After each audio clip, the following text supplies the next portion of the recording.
வந்து மக்கள் சோம்பேறி ஆக்குற திட்டம் அது வேண்டான்னு அதுக்காக தான் இந்த பாயிண்ட்ஸ்லாம் கொண்டு வரதே நான் இந்த ஃப்ரீஸ் கொண்டாங்க இல்லையா நம்மள வளர்ச்சி திட்டத்தை பாதிக்கும் புரியுதா ஃப்ரீ எதுக்காக வாங்க கொடுக்கணும் எதுக்காக கொடுக்கணும் நம்மளோட அவங்களோட வாழ்வாதாரத்தை இம்ப்ரூவ் சபா பெருசு இந்த ஸ்டாம்ப்ல தொப்பி போட்டுருக்காருல இவர் யார் தெரியுமா இவர்தான் நேதாஜி சுபாஷ் சந்திர போஸ் இந்தியாவுக்கு 1947ல சுதந்திரம் அடைஞ்சது இல்லையா அதுல நிறைய பேர் சுதந்திரம் வாங்க பாடுபட்டவங்க இவரும் ஒருத்தர் ஓகே இதே மாதிரி இங்கிலாந்துல ஒருத்தர் வந்து பண்ணணும் அதுதான் எனக்கு ஒரு அரசியல்வாதி கடமை அது ஃப்ரீயா கொடுத்து அவங்க வாய் அடிக்கிற கடமை அவனை சொல்லி நிறுத்துங்களேன்டா அவன் நிறுத்துற அது லூசுக்கு மட்டும் வந்துட்டே இருக்கான் போறா உன்னோட காசு இருந்தா குடிப்பேன் நீ காசு எடுத்து எப்படி கொடுப்ப நீ அதனால ஒரு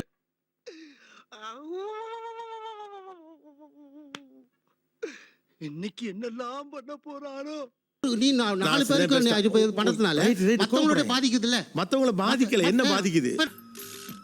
பார்த்தாலே எனக்கு புரியுது நான் சொன்னது உனக்கு புரியலன்னு இருந்தாலும் எக்ஸ்ட்ரா 2 பிட் இருக்கு அதை தூக்கி போய் அப்படியே கேட்ச் பண்ணிக்க இப்போ ஒரு 10 பேருக்கு தான் நீ கொடுக்க போற இது அதெல்லாம் எவ்வளவு பேர் 99 பேருக்கு பாதிக்கலாம்ல என்ன பாதிக்கும்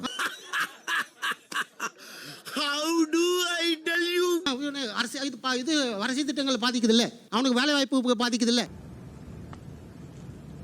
முடியல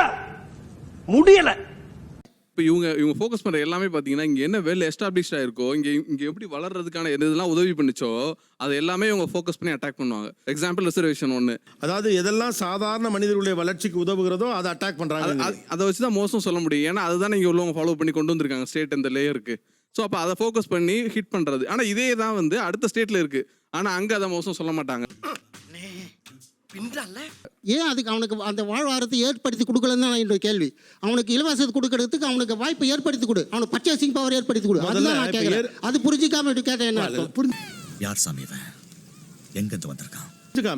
அவர் சொல்றது அப்படிதானே இருக்கு அவரு பர்ச்சேசிங் பவர் கொண்டு பண்ணு அவருக்கு இலவசத்தை கொடுத்த பிச்சைக்காரன் ஆக்குற முதல்ல பிச்சைக்காரன் சொல்லாதீங்க நீங்க அறிவு இருக்கு அவனுக்கு பொறுக்கி புறம்போக்கு வயிற்றுக்கு சொல்றதானே திங்கிற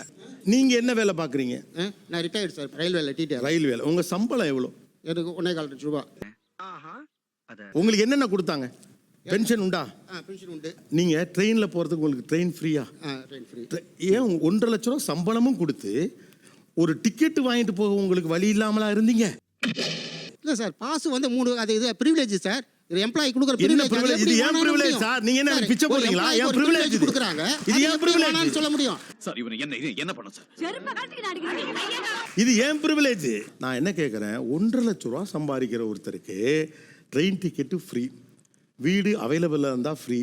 மருத்துவம் ஃப்ரீ இந்த ஃப்ரீ எல்லாம் நீங்க என்ஜாய் பண்றதுக்கு பேர் பிரிவிலேஜ் ஆனா இல்லாதப்பட்டவன் 2 கிலோ அரிசி வாங்கி சாப்பிடுறது மட்டும் உங்களுக்கு அப்படின்னா அப்ப அந்த பையன் உங்க வீட்டு பிள்ளையா நினைச்சு எல்லாரும் என்னை மன்னிச்சிருங்க ஏண்டா